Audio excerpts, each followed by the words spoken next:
A partir de 1867 se inicia un periodo de paz en México que propicia el desarrollo del país en todos los ámbitos, entre ellos la ingeniería. Una vez restaurada la República, resurgió la Escuela Nacional de Ingenieros con el nombre de Escuela Especial de Ingenieros. En 1880 fue reconocido el ingeniero civil como ingeniero arquitecto y para 1889 se creó la carrera de ingeniero electricista que había surgido en Alemania apenas en 1882. En los años siguientes se establecieron importantes escuelas e institutos de ingenieros en Campeche, San Luis Potosí, Guadalajara y Morelia. En 1867 se creó la Asociación de Ingenieros y Arquitectos de México AC, primera organización profesional en su género, y ya a inicios del siglo XX se funda la Asociación de la Escuela Nacional de Ingenieros, por iniciativa de Andrés Casteló. La escuela de ingeniería propiamente moderna, la vamos a ver surgir con la universidad en 1910. Es ahí donde va a haber un intento de aglutinar, porque además ahí lo que se intenta, esto es en 1910, ahí lo que se intenta es tener una organización con una gran cantidad de teoría, pero ¿cómo decir? No es cualquier teoría, se trata de hacer una teoría aplicable, porque uno de los problemas que habían tenido con las escuelas anteriores es que se habían ido demasiado a la teoría. La escuela de ingenieros propiamente, los muchachos salían con mucha teoría que luego no podían aplicar. En 1867, el presidente Benito Juárez, apenas reinstalado en la Ciudad de México, se propuso como tareas primordiales de su gobierno educar e industrializar al país y recobrar el brillo y esplendor que años antes tuvo la Ciudad de México. Desarrolló la planta urbana y amplió y abrió nuevas calles. Se continuó con el proyecto de la colonia Santa María la Ribera, iniciado en 1851, y renovó y cambió el nombre del Paseo de la Emperatriz a Paseo de la Reforma. Conforme fue avanzando el siglo, nacieron nuevas colonias de clase media, como San Rafael, Guerrero, Juárez y Roma. También se crearon áreas residenciales en las principales ciudades de la República: Guadalajara, Monterrey, Chihuahua, San Luis Potosí, Aguascalientes, Oaxaca y Mérida. Para la edificación de nuevas casas se usó una gran cantidad de mano de obra y materiales producidos por la industria de México. Se abrieron zonas industriales en el centro, el Golfo y el norte del país, que en conjunto significaban el 77% de las industrias y daban trabajo al 83% de los obreros. En 1824, Joseph Aspdin inventó el cemento Portland, que es un cemento que fragua y endurece al agregarse agua a los minerales que contiene. En la última década del siglo XIX, este tipo de cemento se hizo muy popular entre los constructores mexicanos, quienes lo incorporaron a sus construcciones. Yo creo que la labor del ingeniero Modesto Roland es muy importante porque, en primer lugar, es considerado por la industria del cemento como uno de los precursores del cemento en México, del uso del cemento en México. De hecho, él fue el primero en dar clases de concreto en la Facultad de Ingeniería.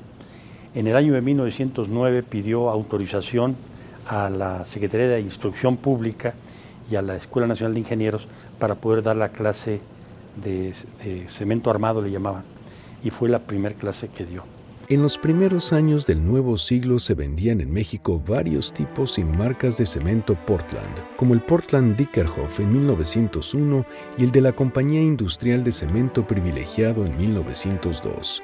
El cemento alemán de Alsense se usó en las construcciones de la presa Necaxa y en el acueducto de Xochimilco.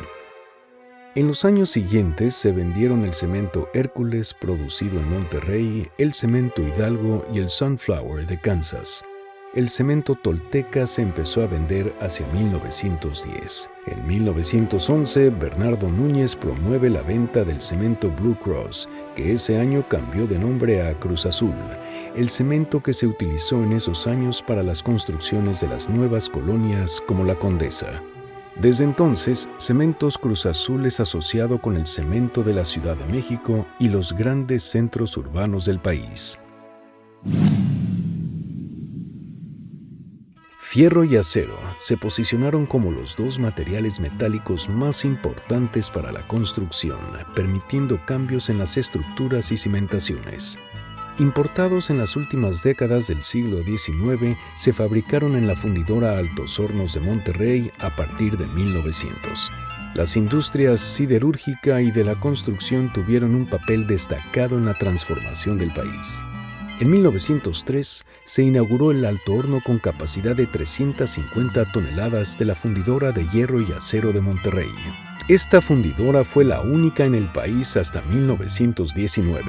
Tanto el fierro como el acero se incluyeron en las techumbres del Teatro Juárez de Guanajuato, concluido en 1903, y del Teatro Degollado de Guadalajara, terminado por Jacobo Gálvez en 1888.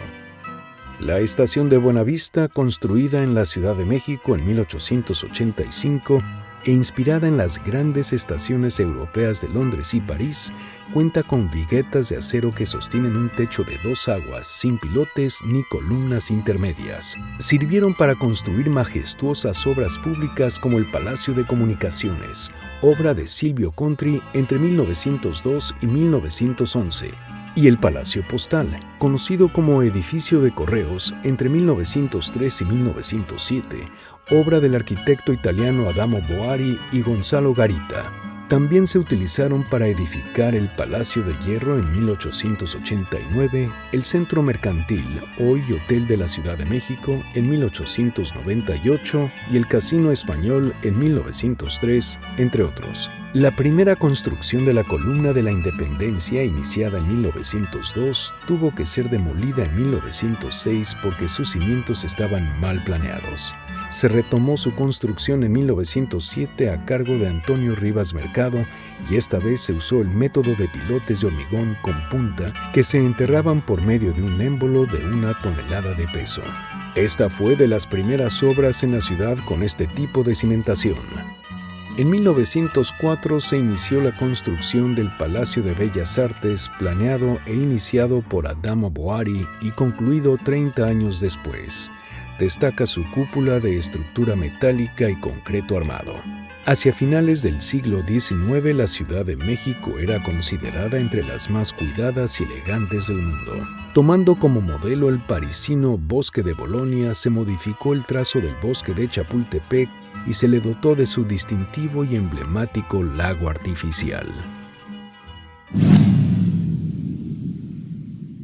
La Marina Mercante recibió un impulso inusitado con la creación de las compañías Transatlántica Mexicana, la Mexicana de Navegación y la Naviera del Pacífico.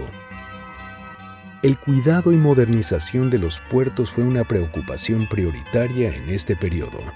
En 1896 se inició la modernización del puerto de Veracruz, construyendo nuevos muelles, el Gran Malecón, dársenas y sus rompeolas. Este puerto contaba con una superficie de 175 hectáreas, de las cuales 30 correspondían a la dársena y 72 a los muelles. Podía recibir 39 buques y otros 45 en el canal. Se le consideraba uno de los más modernos del mundo.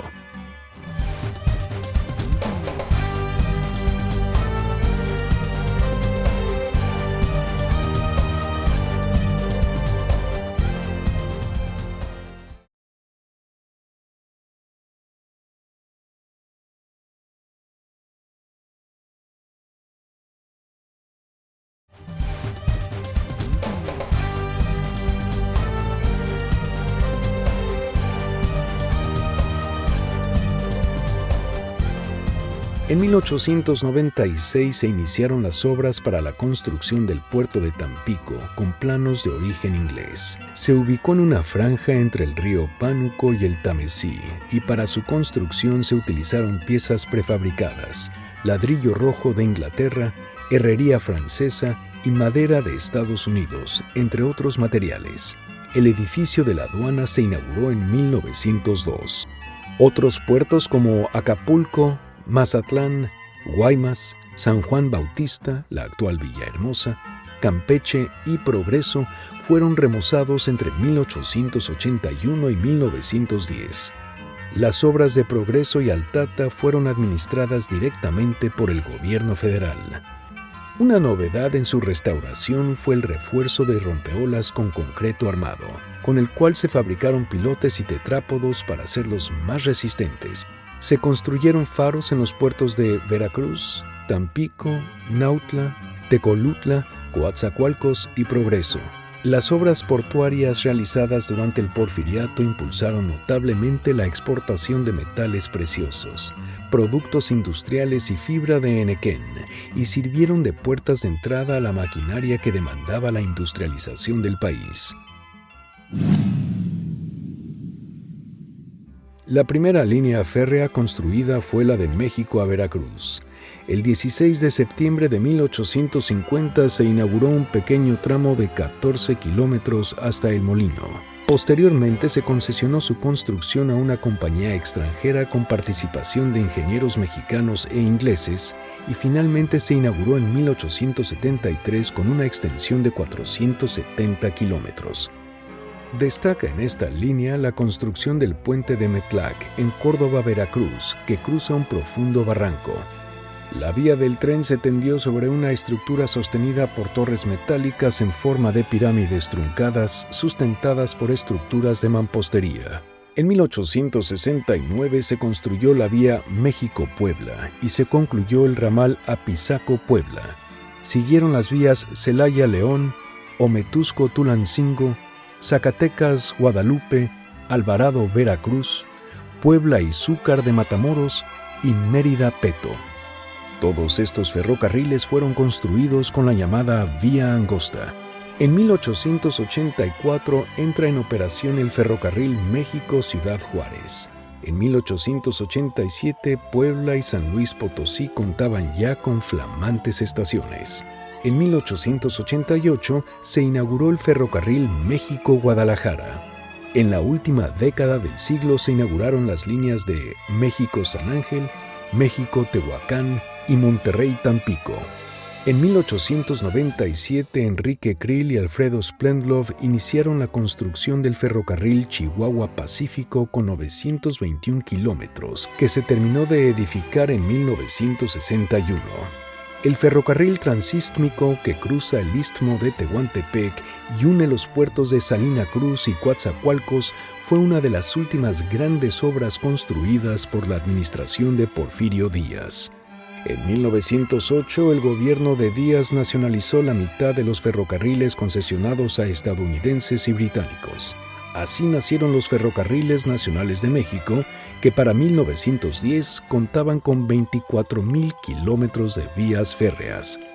Entonces, en el Porfiriato, precisamente se establece esa visión de poder desarrollar una política de integración nacional mediante, primero, concesiones ferroviarias.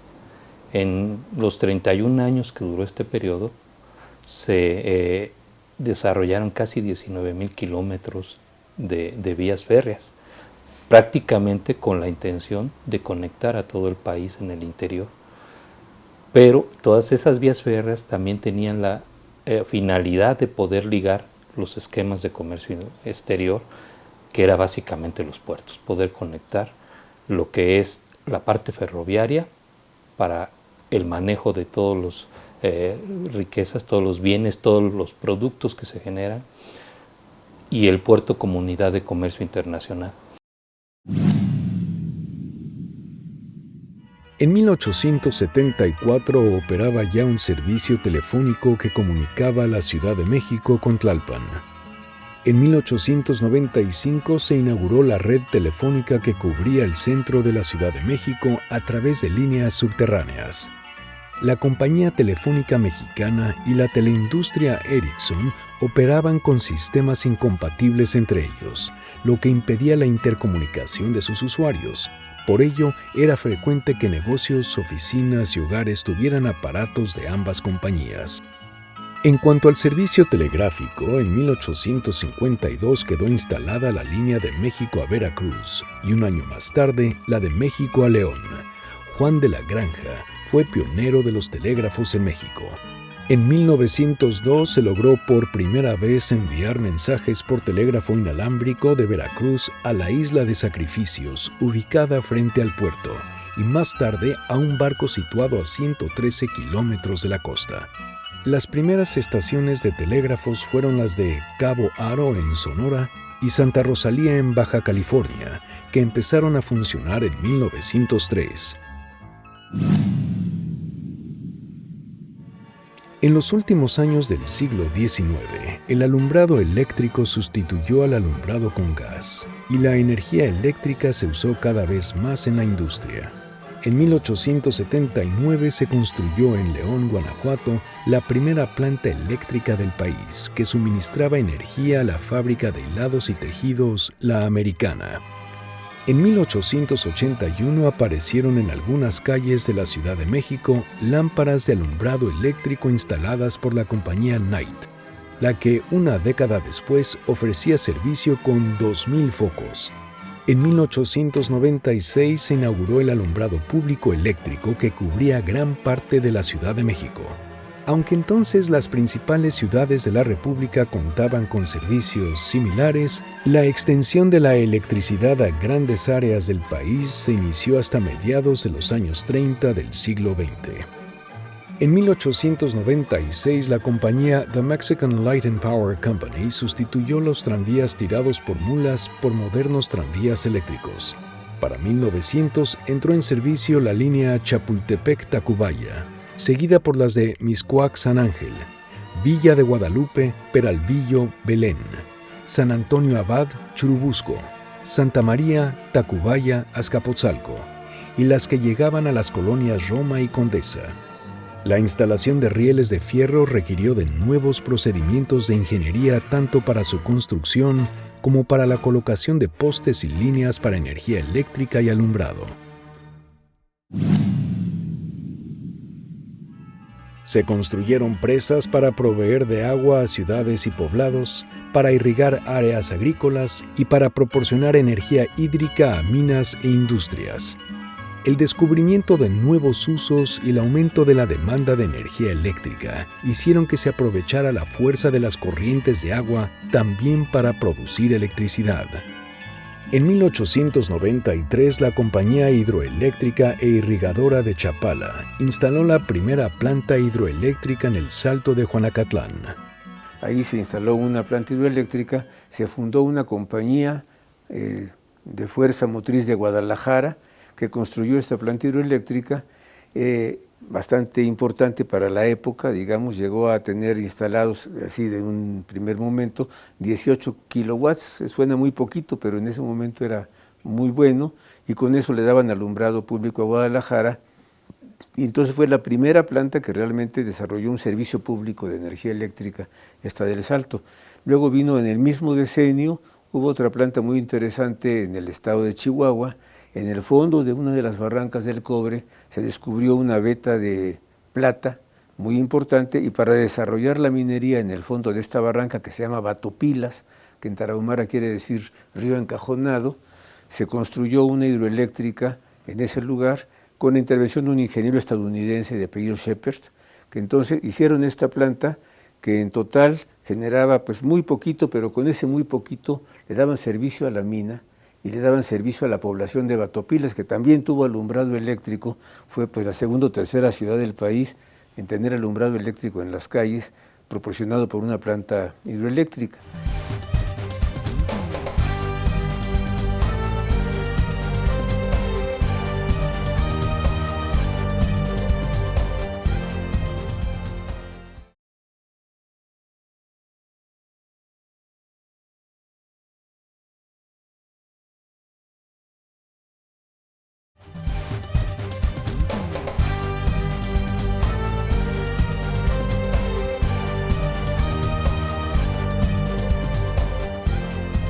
Durante la primera década del siglo XX se construyeron 30 presas que cubrieron buena parte del norte y centro de la República. Como parte de las fiestas del centenario, en 1910 se terminó la construcción del sistema hidroeléctrico de Necaxa. La presa Necaxa fue en ese entonces una de las presas más grandes del mundo, comparable a la de Búfalo sobre las cataratas del Niágara.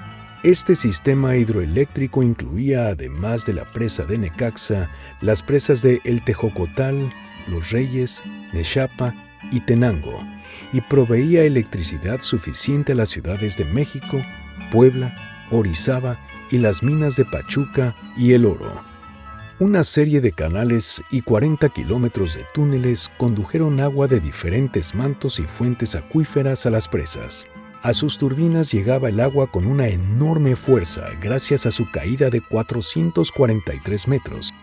Para 1910, el sistema Necaxa generaba 40 megavatios.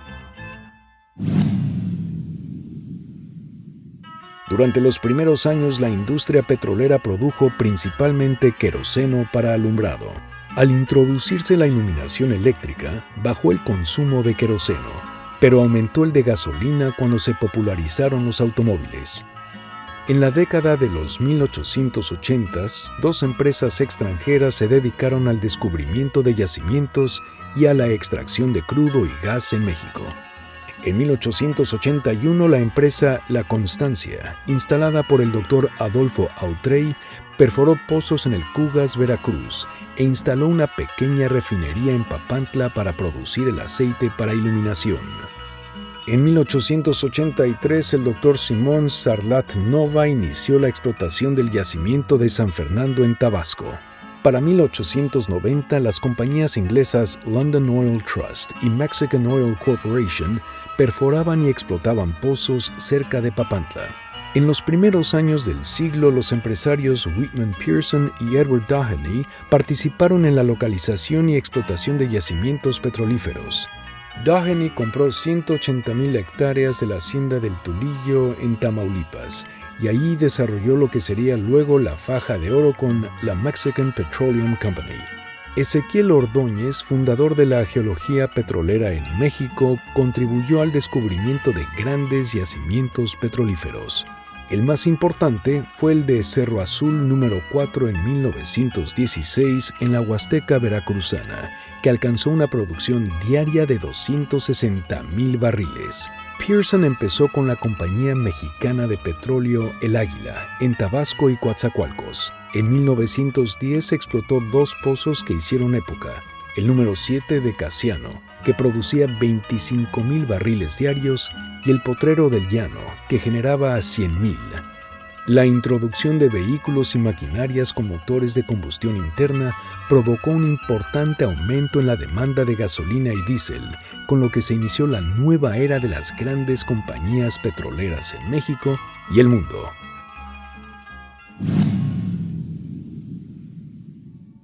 En 1886, Antonio del Castillo, director de la Escuela de Ingenieros, junto con Ezequiel Ordóñez, Juan Orozco Iberra y José Guadalupe Aguilera, crearon la Comisión Geológica Mexicana. Para 1888 habían elaborado el mapa geológico de la República Mexicana, que se publicó con el título de Bosquejo Geológico de México y fue presentado al año siguiente en la Exposición Internacional de París. Otro hecho fundamental para el país fue la elaboración de la Carta Sismológica de la República Mexicana. Como resultado de este trabajo, en 1891 fue constituido el Instituto Geológico de México, y dentro de él, en 1910, el Servicio Sismológico Nacional, que continúa hasta la actualidad. En 1900, la capital proveía a sus casi 3 millones de habitantes con 3 clases de agua: de manantial, fluvial y de pozos artesianos. La capital sufría escasez de agua potable, por lo que se creó una comisión de ingenieros hidráulicos para que estudiaran los volúmenes de los manantiales de Xochimilco, La Noria, Nativitas, Santa Cruz, San Gregorio y San Luis, y poco después el de Quetzalapa en San Jerónimo. Finalmente analizaron también los excedentes del lago de Chalco. La comisión determinó que se podían extraer 1.700 litros por segundo de los manantiales de La Noria, Nativitas, Quetzalapa y Santa Cruz. A partir de 1905, el gasto suministrado por estos aforos sería en promedio de más de 2.300 litros por segundo. El acueducto de Xochimilco, con una extensión de 25 kilómetros, se construyó a base de arcos parabólicos de concreto armado. Cada 333 metros tenía unas estructuras con compuertas que separaban el flujo de agua por tramos para casos de emergencia. En cada una de estas estructuras se instaló un respiradero que hoy podemos ver en avenidas como División del Norte y la calzada México-Xochimilco.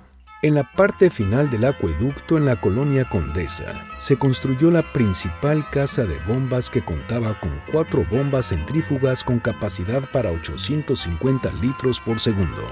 En toda esta obra fue decisiva la participación de los ingenieros Alberto Pani y, como residente de obra, Modesto Roland. Para abril de 1912, la planta de la Condesa amplió su capacidad con el bombeo de las aguas de Nativitas, Santa Cruz y La Noria. En cada obra de captación se instalaron bombas y cada planta contaba con 2 unidades centrífugas accionadas por motores eléctricos. La planta de la Condesa abastecía a más de 11,000 casas en 1913. Otra innovación fue que en las tomas de las casas se instalaron llaves de paso de bronce. Las inundaciones seguían siendo un problema frecuente de la Ciudad de México. Tras la revisión de diversos planes, se regresó al proyecto del túnel de Huehuetoca. La construcción del Gran Canal del Desagüe estuvo a cargo del ingeniero Luis Espinosa. Recorría la parte noroeste del lago de Texcoco para desembocar en Zumpango y de allí seguía a través de Huehuetoca hacia el Golfo de México con un recorrido de 527 kilómetros. En 1900 se inauguró el Gran Canal, su túnel y el primer túnel de Tequisquiac. El ingeniero Roberto Gayol participó en la actualización de un proyecto de alcantarillado para la colección de aguas en las calles de la Ciudad de México. Es importante recordar también un hecho histórico que sucedió el 8 de enero de 1810. Alberto Braniff Ricard piloteó el primer vuelo en México, utilizando un biplano monomotor Voisin con motor DNB de 60 caballos de fuerza. Este primer vuelo de exhibición se realizó en los llanos de la hacienda de Balbuena, que fueron aplanados y acondicionados para que el aparato pudiera despegar y aterrizar. En estos mismos llanos se construyeron posteriormente los sucesivos aeropuertos de la Ciudad de México.